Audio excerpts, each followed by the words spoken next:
Welcome back to Lowcountry Money Talk. We are going to wrap up with our final segment today. As always, that goes very quickly because there's so much to talk about. So fast. So we're going to just touch a little bit, still on the tax subject. We're talking a little bit tax harvesting, and then we might talk a little bit about how to save on some expenses in your portfolio. Everybody likes to save on expenses, right? Right. It's funny though, most people, when I ask them, what are you paying in expenses on your investment portfolio, they don't know. I'm like, how can we save if we don't know? Right. So that's something. But let's go with the tax harvesting first. Yeah. So again, we're in a downturn in the market. We talked about ways that we could save on taxes instead of just sitting here and doing nothing. Right. It's easy to do nothing. It is. But we should do something. We should. We need to be proactive about this. So tax harvesting. Let's say I have a stock in my account I've had for 15, 20 years, and this account would not be my IRA or my Roth IRA. This would be a joint account, cash account, brokerage account. People refer to them in different ways. Okay. And we would pay capital gains tax on this account. Okay. So let's say we have a stock that's done real well, and I want to take a withdrawal out of this account. Because I don't want to take it out of my IRA. I'm not 72, so I don't have to take it out of my IRA. But I want to take it out and pay no taxes. Of course. So let's say I'm looking through my account. I'm like, whoa, this one's not been doing very good. This one's not been doing very good. But this one I've had 15 years. So this is what I'm going to do. I'm going to do some tax harvesting. When we sell a position in our account, we realize the gain or loss at that time, okay?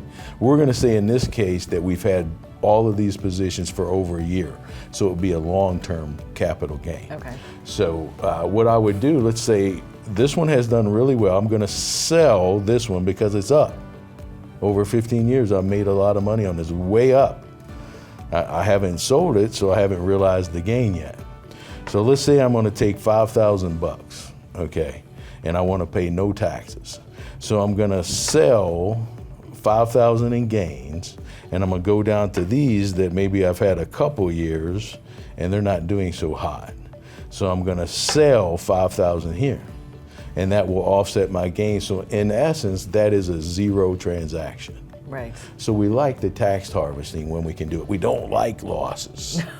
And before this downturn in the market, I would have people that would call me. I've been doing this a little while. Just a couple of years. It was like 30.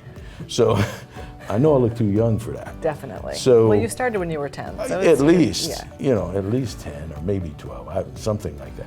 But, I would have people call me and they're like, Phil, it's time for tax harvesting. And I'm like, we don't have anything. And they're like, what do you mean? I'm like, well, we don't have any losses. I'm not in the game for losses, right? Right. And they're like, well, they would almost be disappointed. And I'm like, which is funny because that's the whole point, is we want everything to be up. But if we do happen to have now we can find losses. They're easy to find these days.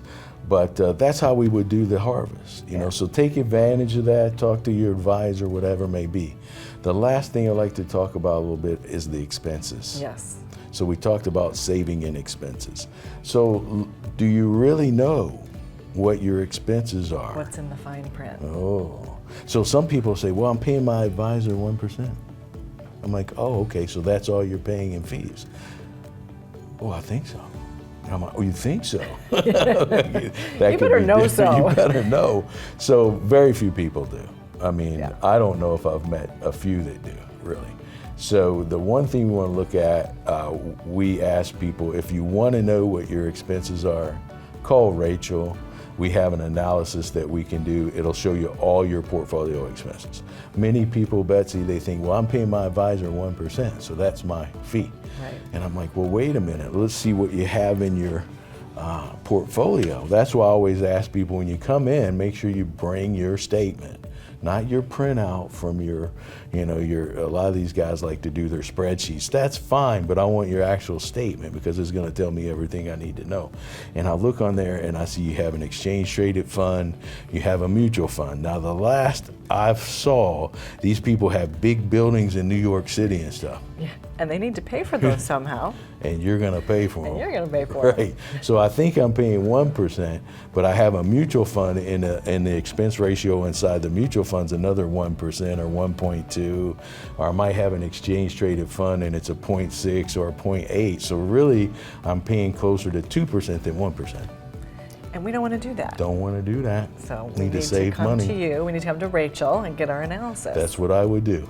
That sounds like a great idea to me. That's a start. It is a start. Why not? Well, Phil, it was a pleasure to be with you Thanks for today. being Always here. wonderful information. Thank you so much. Yes. And thank you for joining us for Lowcountry Money Talk, and we'll see you next time.